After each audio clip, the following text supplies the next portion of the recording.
Welcome back, ladies and gentlemen, to the World Championship Series Challenger Day 2. We just finished up our first best of 5. It was quite an explosive one, Lycan. It was extremely exciting. I'm glad it went the way it did. We went to all 5 games. Yeah, we saw Kane defeat Huck 3-2, proving that he is, at least today, the better Canadian and perhaps the better caster player, as it were. And we have a couple more series, of course, to bring you guys. We have 3 more best of 5s. 2 Terran versus Zergs remain, and then a Terran versus a Protoss. So all you Terrans, you will get your fix tonight as we feature Kane.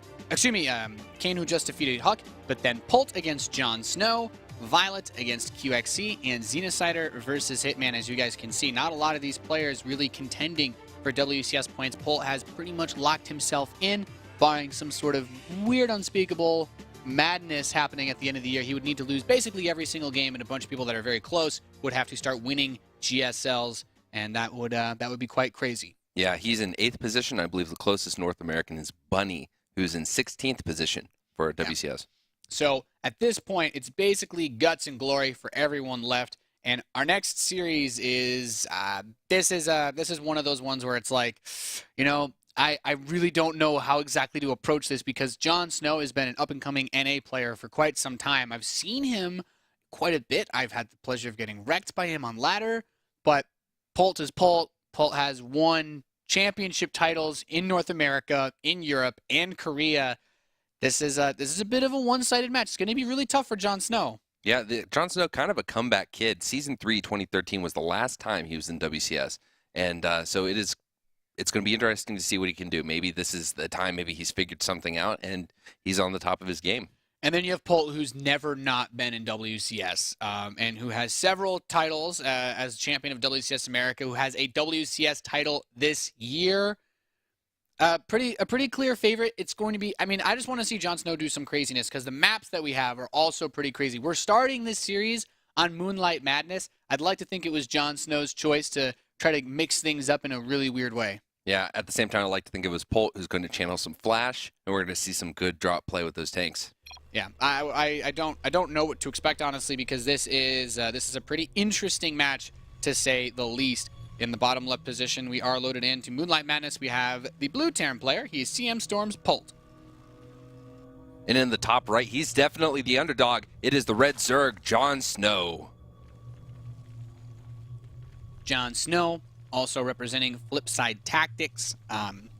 They're representing North America alongside Puck and Bales. Bales, whom we saw yesterday, fortunately drop out to Masa in a pretty tough Protoss versus Terran series. But Moonlight Madness, there's a lot of openings to your back area. You have rocks in your main that lead out to what could be your natural, what could be your third. But even that area has 2 more pathways that are also accessible by giant rocks. Yeah, this is a place where Zerg can do a lot of aggression, attack from a lot of different angles. And I'm curious to see which expansion he decides to take, or if he decides to knock down some of those rocks in the back.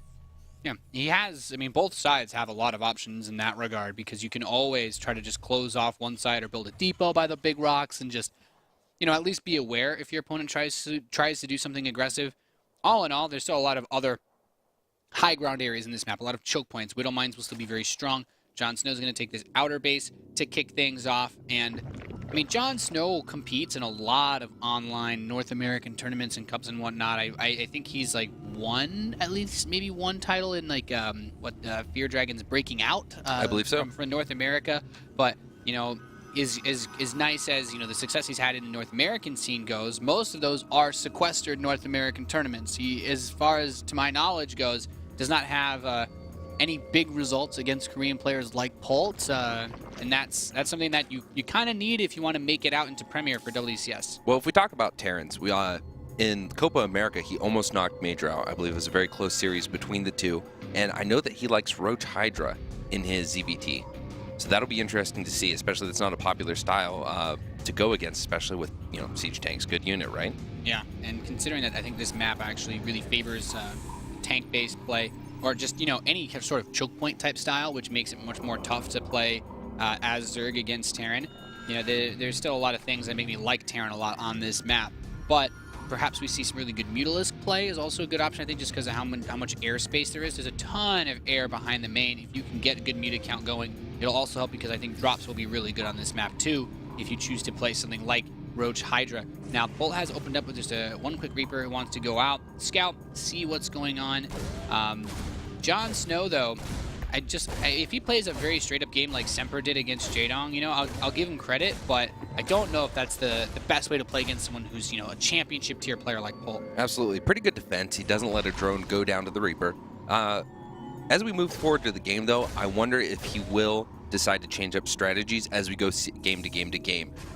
In his Season 3 2013 WCS group, he Roach, Zergling, Baneling, all in Select, Revival, and Tasia. Granted, he got knocked out and didn't win against Tasia, but he seems to be, at least in the past, a guy that didn't like to deviate strategies. So I'm wondering if he's going to come into this with a little more malleable idea about how he's going to play. Yeah, malleable is definitely a good way to put it. When you're up against someone like this, you need to be able to tweak your styles, make changes where necessary, and especially against a player that's just so ridiculously favored against you, bust out something that you don't necessarily see every single game that maybe Polt won't have as much experience against. Because like we said, you know, Semper didn't really mix it up at all. Aside from, you know, the last game before he you know, got knocked out by Jaedong yesterday, and I would say that's probably a very similar, you know, level when we look at prestige between players as far as who really should win this best of 5. Yeah, Polt being the favored player, he has a lot more options because he's going to be comfortable in a lot more different play styles. So JonSnow is definitely going to be ready to adapt and overcome to those situations. He's got the Zerglings on the map, just getting a little bit of vision, keeping good presence. There, the Hellions are going to try to get a tumor. Oh, he forces the cancel on the tumor spreading, and actually one of the Hellions gets picked off. That's a pretty nice start here for JonSnow. Polt is known for mostly bio-based styles. He's not really a mecher to any degree, but even opening up with this quick Banshee that he canceled it. Okay, so he had a Banshee on the way. I was going to say he saw the lair, and I think he thought, okay, if this is going to be fast Muta, I don't want to have that Banshee out. Yeah, that's actually quite smart of Polt, because I was going to say, I'm like, that Banshee shows a lot of respect to his enemy, and he's actually going to go straight into an armory now too. Yeah, so maybe we're going to see a Marine Hellion push, or a cancel stim? Marine Hellbat push. I thought he had stim on the way. That's pretty weird. He did have stim on the way. I guess to afford everything, he was like, well, I don't need that upgrade. My push is going to be much bigger focus for this game. Yeah, so he's going to push probably with some unstimmed and unstimmed Marines, Hellbats, a couple Medevacs, and there's a Baneling nest on the way, which is going to be really good for handling that. And he does need to get Banelings out on the map. That's really, really important. In fact, he only has 6 Lings, so he can't make a crazy number of Banelings. And if he starts that Spire, that's also a lot of gas that he cannot put into Banelings either. JonSnow needs to be very careful. This is one of those types of pushes that can kill a Zerg very fast. In fact, Baneling Nest isn't even done. He can't even start building Banelings yet. And he does actually have the Spire on the way too, hoping to shut down some of these Hellions. I don't know if he's aware of what's getting ready to push. There are 6 Hellbats. 7 Hellbats, Reaper, and then a few Marines along with the Medevacs going to do great for healing. These Queens aren't going to do anything against the Hellbats. There are no Banelings to defend, and I think this is not going to be a great position for JonSnow. He's losing 2 Queens.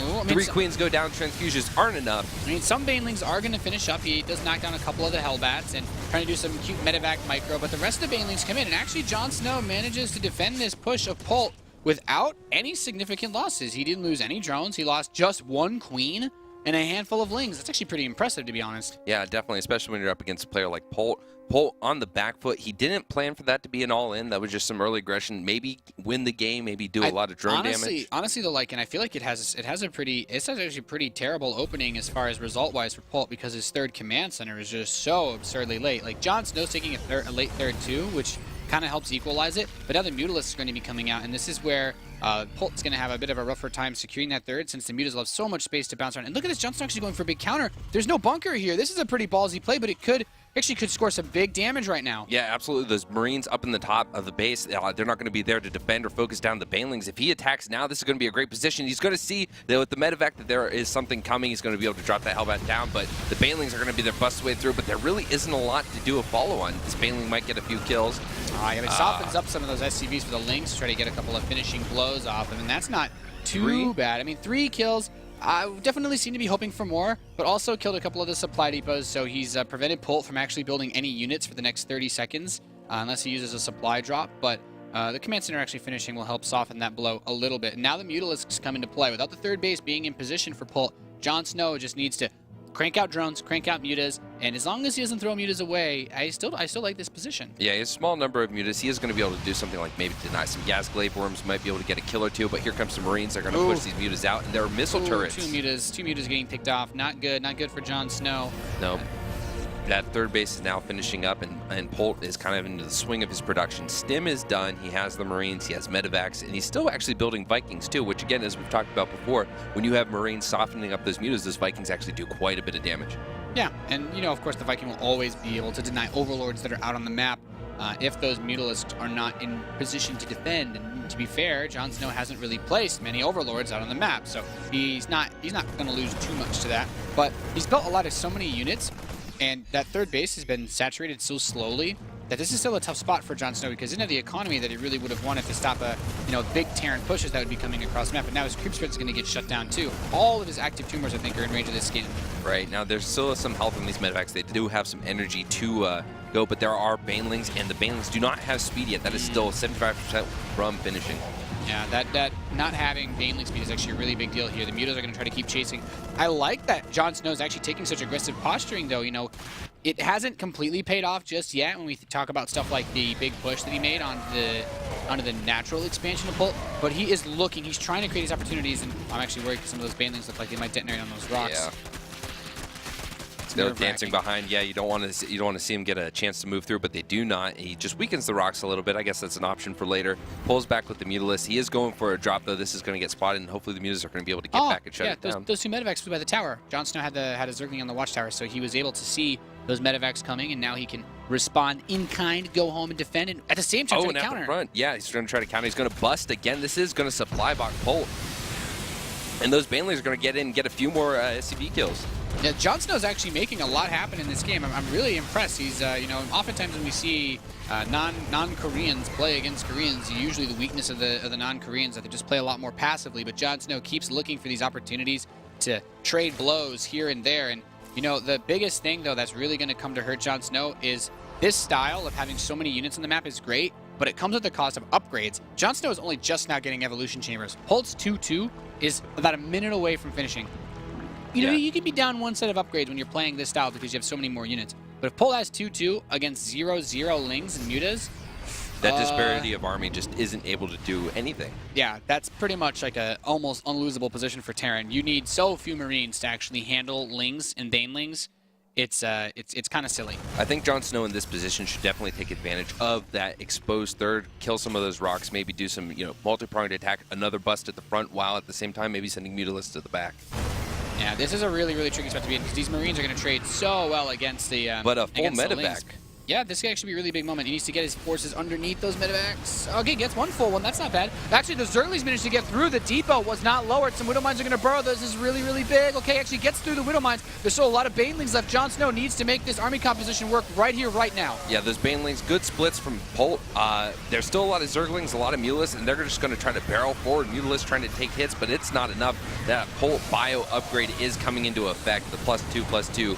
Really showing how much it's worth. Yeah, this right here was everything that JonSnow needed, and I don't think it was enough. That Thor is going to be out, and now we have 2-2 bio.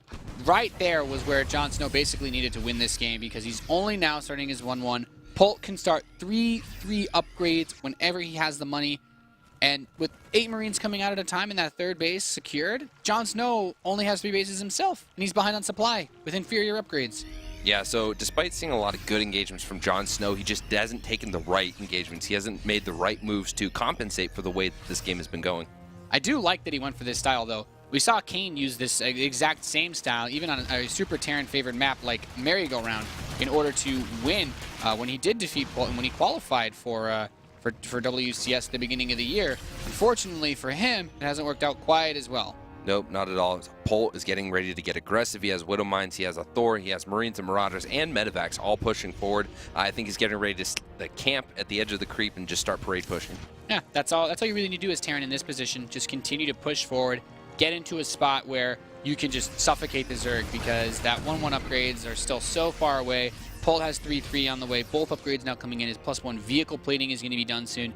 And that just makes that Thor super tanky as well. Yeah, absolutely. You get those moments, right, where you get the Zerg army down, you're taking an advantage over the army supply. It's 65 army supply for JonSnow to 97 for Polt right now. He's not worried about getting overwhelmed by Zerglings or getting pulled apart by a big mass of mutas, right? He has the kind of army that really, with a good split, he could just take a face-on engagement.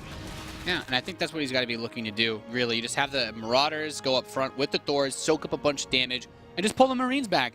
Let the mines do the dirty work. Your forces are so much better upgraded than your opponent that losing a straight-up fight is nigh impossible, especially when you're ahead on supply like this. Polt is taking this really slowly because he recognizes that there are some Zerg players who will go for basically like epic type of base trade styles, and they'll try to force you into it right as you're trying to make that push. And Polt really wants to, he actually wants to fight that army head on. Yeah, showing a little bit of respect for JonSnow, not trying to just, barrel forward and take whatever he can.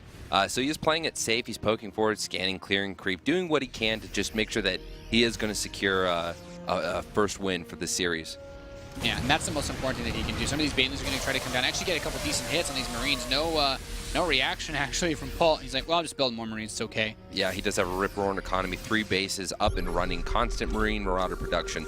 And 4th base is now on the way. The 3-3 is getting close to finishing for Polt, and that's just going to really clinch it. 2-2 is only just now starting for JonSnow.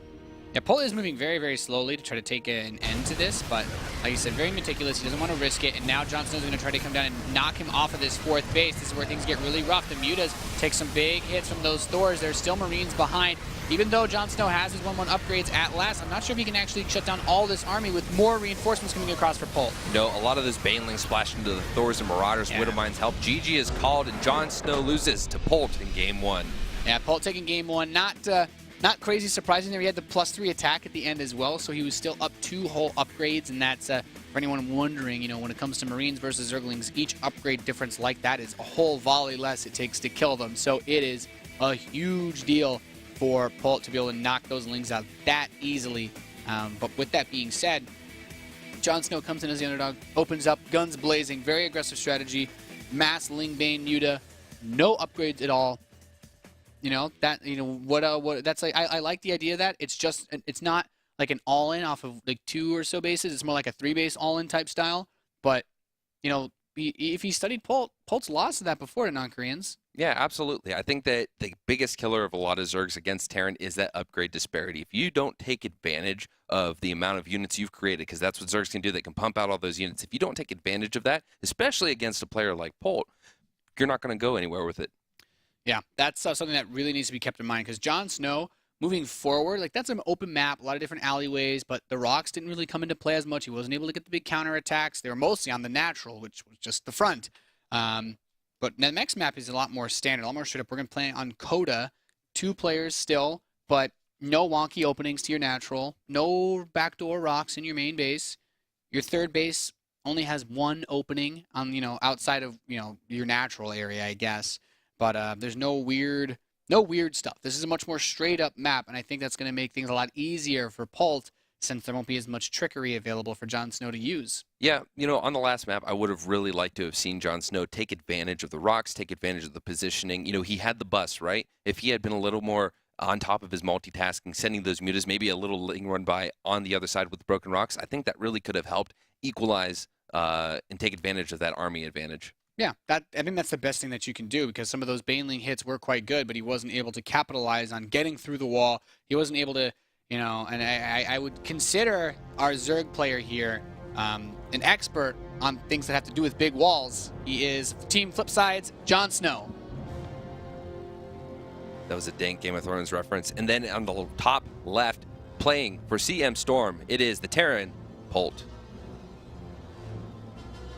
And all Terrans are experts at walls, so yeah, it's one thing that we're good at. Protoss players, like they're kind of good with walls, but they always have to they actually need to have someone on the watch, whereas we actually, our walls just kind of watch themselves. Well, if JonSnow knows about walls, then JonSnow does know something. Yeah.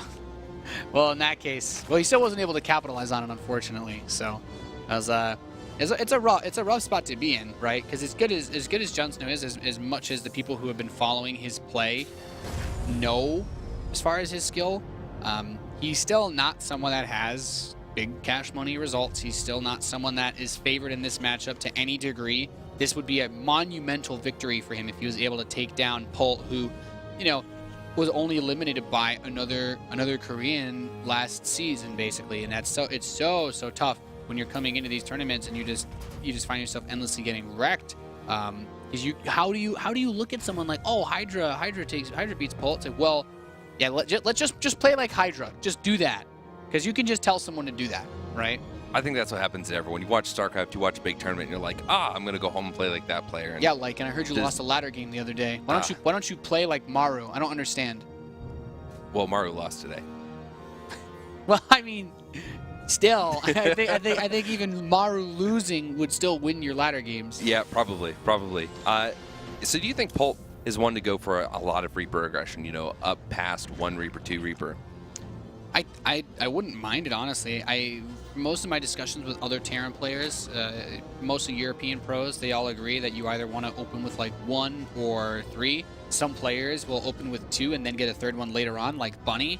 The meta for TvZ has just been really stable, honestly. Like Terran versus Zerg has not really had any changes at all. The only one you could argue is that the Swarm Host change mixed things up a bit. But, you know, the way that Terran works, with the way that we build walls and depot walls and planetarias on forts, you're never really worried about what map you're playing on versus Zerg. So I think it should just be pretty straight up. I guess as far as Reaper count goes, Polt just doesn't want to make a big commitment. He doesn't want to make a big investment because he's worried that, you know, he won't get anything done with it. Yeah, so he has the 1 Reaper. He went right into a reactor after that. He's going to soften up some of these drones, maybe get a kill. JonSnow last game, though, didn't allow that to happen. And it seems... Oh, man, that was close. That was 1 hit away. He does build the reactor, the extractor, and the Lings are going to chase away this. On the other side of the base, though, we do see the factory coming down, so he is going to go into Hellions, just like last game. Yeah, very standard follow for Terran. I mean, any Terran that opens up without Hellions is, in my opinion, pretty crazy.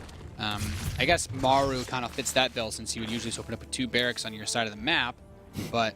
Every game. Almost, just about. But so far...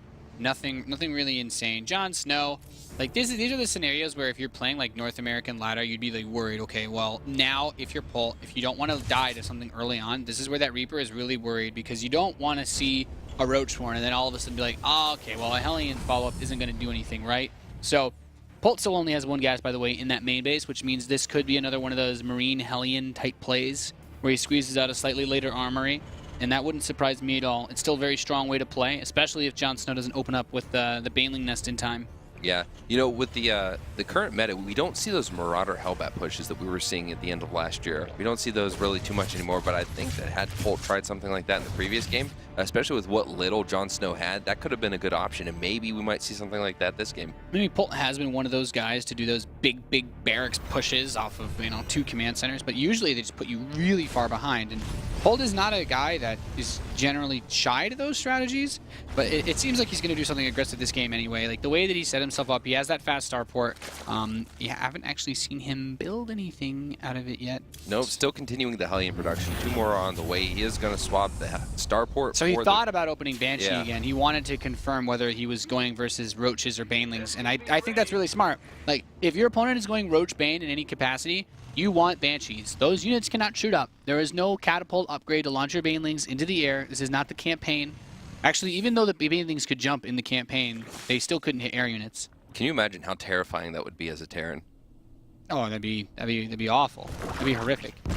Yeah, so Polt posturing outside of JonSnow's base, just showing, hey, I've got a force, I'm starting to build some things. You know, without even attacking, this is going to force JonSnow to react. He's going to think, all right, I got to be able to handle this. What could be coming? So he's going to try to scout. He's going to maybe build a few more units. We just saw 6 more Zerglings pop. So it does put JonSnow in a position where he has to be concerned. And we do see a medevac moving out with some Marines and some Hellions.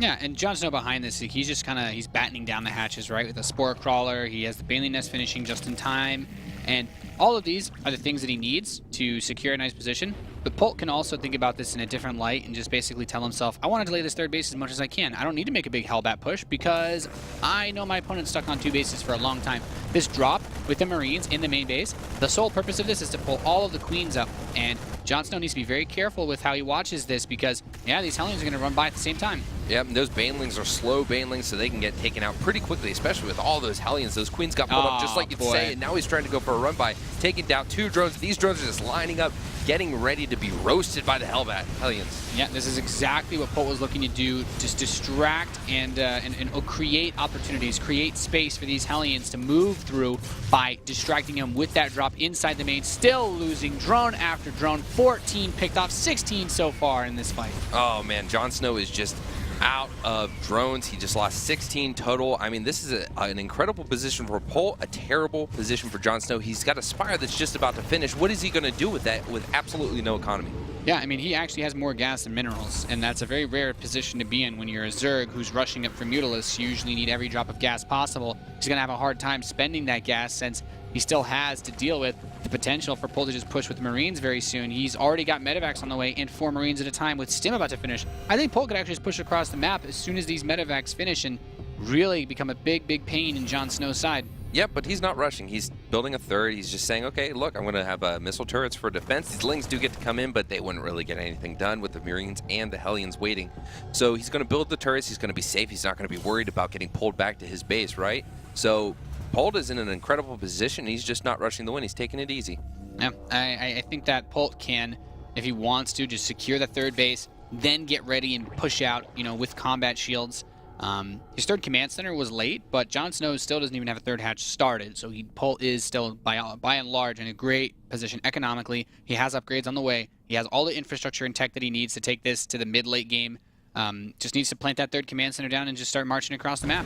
Yeah, I wonder what's going through JonSnow's head. It's a 51 to 39 worker disparity between him and Polt. The army supply in favor of Polt as well. He's going to try to deny some gas. Might get, you know, a few SCV kills from the Glaive Worm, but here are these Marines. They're going to clean it up just fine.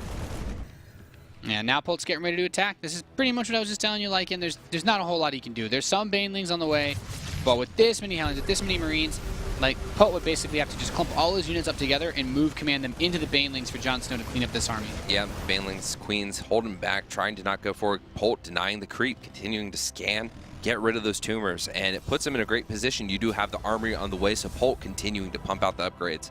And I really like that Polt pulled back. He wants to focus on securing this third base because that is the most important thing he could do. The best way for JonSnow to come back in this game is to catch Polt overextending, deny his third base for longer than Polt wants, and then Polt loses his whole army, looks back home, and he's like, oh wait, my third isn't planted yet. There's like creep or something. No. Polt's not going to let that happen. This is the ideal way for him to play out this scenario because it allows him to secure his economy while continuing to deny and pressure the economy of JonSnow. Yeah, so he's bringing Widowmines too. He's transitioning into that big splash damage to handle the Banelings and the Zerglings.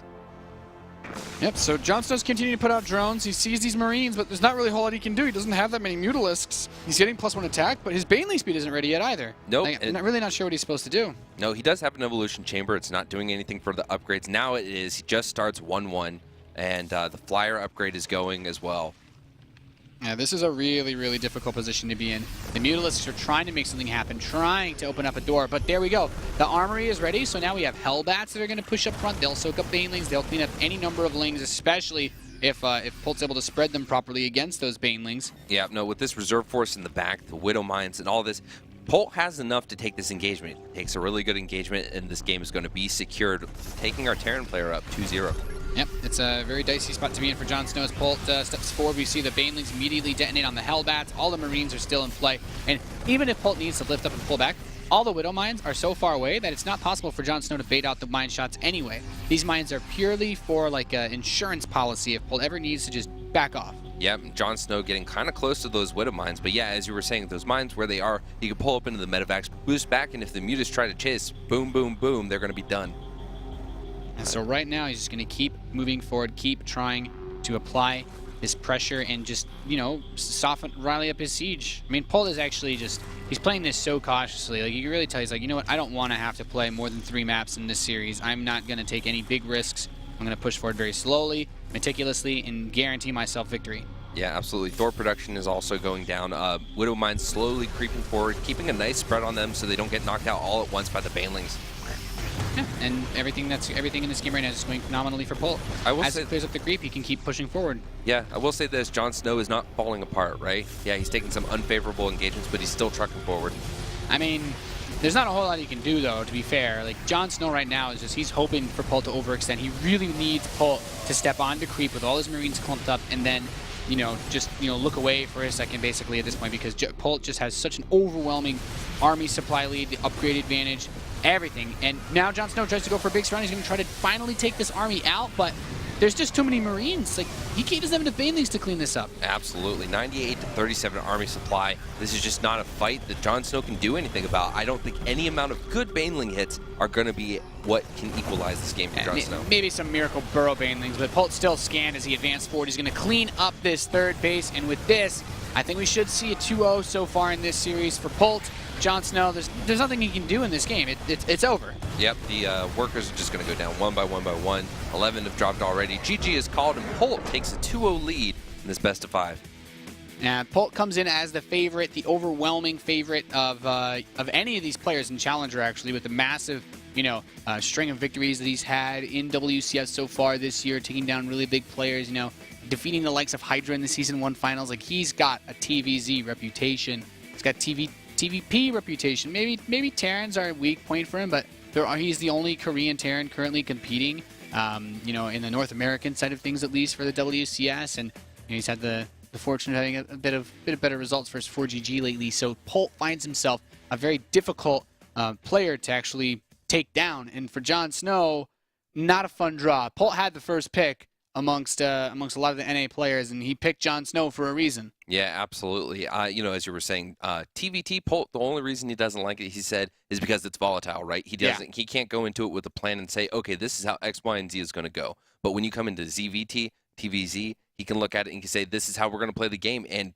Terran, especially against the Zerg, can drive the tempo of the game, and that's exactly what Polt did. Yeah, Terran versus Zerg is the least complicated matchup in the game. TvZ pretty much 100% comes down to you being able to build more stuff than your opponent.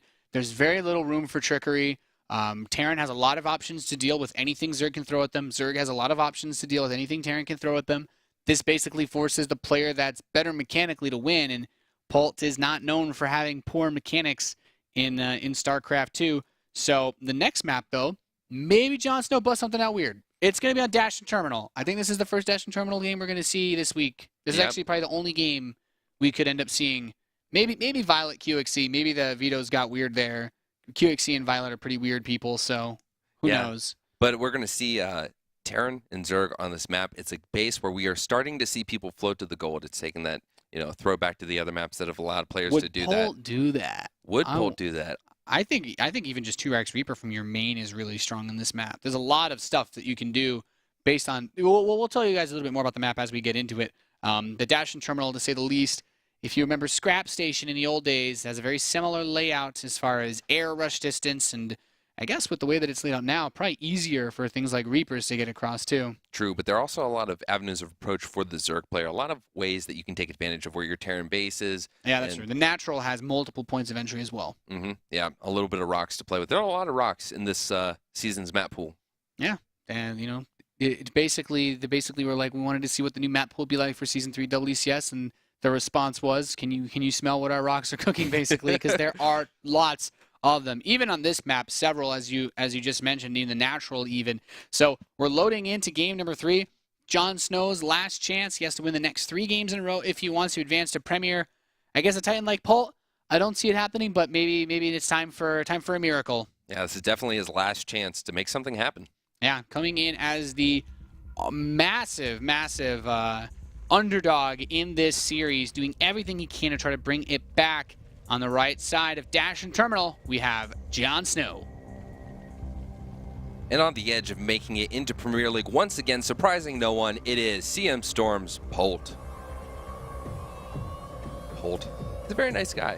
Very, very relaxed, very good English. He's a pretty chill dude. If there's one thing that Polt is known for, is that he very rarely, he has his weaknesses against other Korean players for sure, but he very rarely loses to non-Korean players. He's, Hydra, I guess, has kind of been the king of that this year.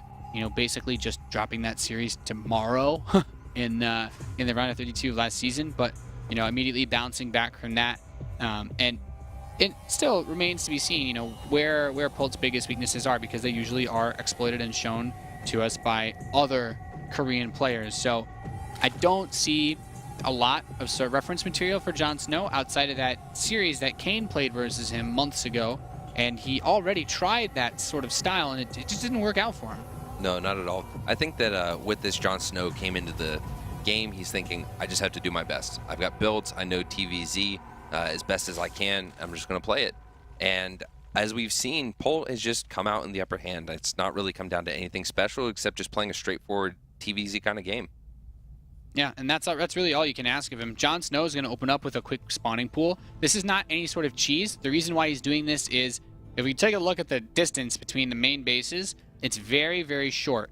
If Polt decides to open up with a quick Reaper, which, by the way, he's opening up with a quick Reaper, then he has the opportunity to get in and deal a lot of damage, because that is a cliff from the main base on the right side of Polt's base. He can jump straight down, run across the gold base areas, and then jump right into the main of JonSnow very, very easily, as we can see. You know, it's a very quick hop, skip, and a jump over. And I'll tell you what, on ladder, I've had a lot of fun making Zergs who don't veto this map cry. Yeah, Reaper harass is very annoying to deal with as a Zerg. As you were pointing out, there are multiple entries into the base, and it would be exciting to see Polt deviate a little bit from the standard build he's been going for. Maybe get one more Reaper after this. This one's going to finish soon. We do see the command center coming down, so as of right now, everything's standard. And note, Polt is not going to go anywhere else that we don't expect him to go. He's got the reactor coming down. Hellions will be soon to follow. And I think from JonSnow, what we can hope for is that he's going to take advantage of the very exposed natural base. Yeah, that's all you can really hope to do as a Zerg player. But, you know, he didn't even open up with a fast gas in this game, so he finds himself very far away from having anything like Ling speed. And that makes me wonder, you know, is he going to actually go for that Ling speed opener once again? Maybe we're going to see him finally throw a little bit of cheddar into the equation, go for something like a quick I don't know, Roach or Bane bust or something like that, because it would take a lot of wall for Polt to defend his and close off his natural. Yeah, you have multiple angles. You can get a good wraparound on the workers, not allow them to escape. And that would definitely put JonSnow in a great position. Polt being safe, though, building his expansion on the high ground, not trying to take any risk with this game, and just continuing to truck on. He's going to get ready. He's going to float over the factory onto the barracks. He's going to start, or onto the reactor. He's going to start pumping out Hellions, and he's going to build a starport. I'm curious. We saw it both games in a row. He canceled the Banshee, changed his mind on it. I wonder if we're going to see him with the close air spawn change his mind on that this time and go for it. I think if you want to beat somebody that you're clearly better than, taking a slightly safe route is never a bad idea, because what it does is it allows Polt to say, I will not lose to any build order counters. It's not possible. You know, unless he went for hatch, gas, pool, crazy fast lair, then there's no way that JonSnow could have mutas out fast enough to make Banshees a bad move. And the fact that Polt is willing to even cancel the Banshee just shows that that's how comfortable he feels. He doesn't mind delaying his own tech just to know 100% that he will not die to anything cheesy. So just for that reason alone, you know, those are the things that make Polt a champion. That's what make him so good. That's why he has so many fans. That's why everybody loves Polt. Yeah. He's just so damn good at everything. Yeah, and this time he is going to go for the Banshee, possibly. He floats the starport on top of the tech lab. And there it is, the Banshee's on its way, and Cloak. So we'll see if it decides to go with it. Bring the Reaper back in, trying to get a scout. Doesn't see. Every other time the Reaper is scouted, it has seen a pretty quick lair. We're not seeing the lair this time. It checks the natural, make sure he's not trying to hide it. Yeah, he saw the gas timing, right? So he knew that it was a bit later than usual. It is still straight into a lair, but all things said and done, relative to any normal fast Spire build, this is a late lair. And because of that, Polt has a big opportunity to make something happen with the Banshees. He has a big opportunity to make something happen with that Lings, or excuse me, with the Hellions and the Reaper, to try and find an opening where he can get some damage done. It's a very realistic possibility for him at the moment, and we have to consider that Dash and Terminal has such a short air rush distance that Banshee can get to that base very quickly, way before Spire is done. Absolutely. We do have Spore Crawlers coming on the way for JonSnow to get some defense up for that. There are 3 Queens, so 3 Queens of Spore Crawler. I mean, that's going to be good for defending the natural. He's starting to spread that creep, and these Hellions just continuing to posture outside of the creep line. We have the first Banshee on the way. Cloak is 75% of the way done. Second Banshee is coming down, so he's not getting too aggressive with it. I think he's just going to wait, possibly throw down a few more units, and maybe just do a big push with the stim. And then that's the ideal move. You know, there's no reason for Polt to make himself vulnerable with being greedy when it comes to something like upgrades or a third command center. By doing what he's doing, he is safe against any push that JonSnow could possibly make. Baneling nests are nice. Maybe if Polt overextends and a counterattack happens again, sure. But in this position, by going for all these barracks so quickly, Polt is just going to have an insane amount of production that you otherwise normally wouldn't be able to get in Terran versus Zerg. Yeah, so Polt still hasn't seen the Spire yet. There's an Overseer out. There are still the Queens, so the Banshees aren't going to have free reign. And the Banshee tried to do something, I mean, but it's tricky. It's not easy. But the first 2 medevacs will be starting very soon, and Stim is close to completing. That's going to be where Polt once again tries to build up that game-winning momentum. Because, you know, the Hellions are going to trade against these Queens. That choke point is pretty light. I do like that the Banelings and Lings are kept behind. Whoa, okay. The Banshees force these drones to pull away as the Support Crawler. There's no Support Crawler in position at the natural. It's actually baiting these Queens pretty nicely now that I think about it. Yeah, pulling them around. They're not sitting around distracting them from doing injects, different things like that. The drones forced, you know, missed mining time.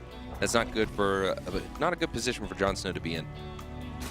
I mean, these Banshees come up towards this mineral line, and they're still getting into a good spot, picking up a few more drones. And this is exactly what Polt wants to do with these Banshees, especially since mutas are on the way. These Banshees will have pretty much no more utility in the next 30 seconds. When the mutas come out, the Banshees are either going to be guaranteed to be dead, or they'll die as soon as they come back. Some Hellions did run by to the 3rd base of JonSnow, and they actually killed a few more drones as well. Yeah, so 15 drones total have gone down. I mean, for that bunch of Hellions and 2 Banshees, would you say that's worth it, Nate? Oh, yeah. You know, that's not... Those units are not in any way, shape, or form related to the core composition that Polt wants to go for. When you're a Terran player, you're thinking about basically just Marines, and everything else is a complement to the Marines and the medevacs. And the Widow Mines are more than suitable. They're Polt's weapon of choice from the majority of games that we've seen him play over the course of the last few years here in the World Championship Series. So I'm not surprised. You throw away the Hellions. You throw away the Hellions because you know that your opponent only has so much they can do. And actually, we have those drones. Where are they going? Is he just going to try to take the gold? Okay, no, they're going home. Okay, that made me nervous. Yeah, that was a little crazy. They were out on the map. These Mutalisks, the Banshees are all out. They're not cloaked. They're able to get taken down. Yeah, Polt's going to start to push in now. He's got a couple Widow Mines, got a lot of Marines. I mean, if he focuses down what few Banelings there are, he should find himself in a pretty good spot to continue to deal critical damage to JonSnow. And the mutas are actually pulled out of position by the Banshees too, and I think the Banshees have actually survived because of that reason alone. It's going to clean up all the links, step back, load up into these, and whoop! Almost. Widow Mine's dealing a lot of damage. Yeah, so JonSnow does see it. He's able to bait them out and then get rid of them. Took out a few of the Marines, but they were able to pull up, and I think that was, once again, 6 drones went down for JonSnow. Polt's in a great position. He's got his 3rd base coming up. Is that actually a planetary fortress? No, that's an orbital command. So he's, at this point, just continuing to push in with these Marines. The Banshee's still alive in the northeast. The only thing that JonSnow has going for him is that he's been blocking that 3rd base for quite some time with the creep spread from that Overlord. But Polt's not even thinking about his 3rd base right now. I think Polt, he started to ramp it up a little bit relative to the last 2 games, and he's saying, okay, I know I'm in a game-winning position. I'm pretty sure if I just don't make too many big mistakes, I should be able to just move in right now and kill it and just get this quick 3-0 that I was looking for. Yeah, Polt is spreading hate and discontent in the natural of JonSnow, killing drones, killing workers. He does get the Widow Mines down to protect the avenue of approach for those Marines, but here come the Banelings in. He's splitting already, taking them down, focus firing very nicely, and Polt doing a great job dealing damage to JonSnow. Yeah, Polt just doing what Polt does best. He's just microing like a king and continuing to push forward without any Banelings, without a good number of Banelings at least. Really tough for JonSnow to win. GG's called. Polt takes the 3-0, and he will be back in Premier League once again to, I mean, no surprise, I'd say here, Polt has just been a top contender in almost like every tournament that he's ever played in, really. Yeah, no, it was like each game is one member of the Night's Watch giving a shiv to JonSnow, and that last one was Ollie saying for the watch. I'm glad that I don't understand any of those references, but Polt will advance on to Premier. He will be joining Kane so far from today's matches, and that's those match results not too surprising. You know, JonSnow comes in. He was probably one of the lowest seeded players that we could have had, and he got picked quickly by Polt. As Polt said in his own tweet, for the watch. So, not surprising to be able to see Polt take that victory. We do have 2 more best of 5s to bring you guys, though, today, as we find out who will be rounding out Challenger for North America as we get ready for the Season 3 Premier League for the World Championship Series. Our next best of 5, I believe, will be QXC versus Violet, another Terran versus Zerg. 2 very different players, much closer matchup. We'll get to that best of 5 right after this commercial break.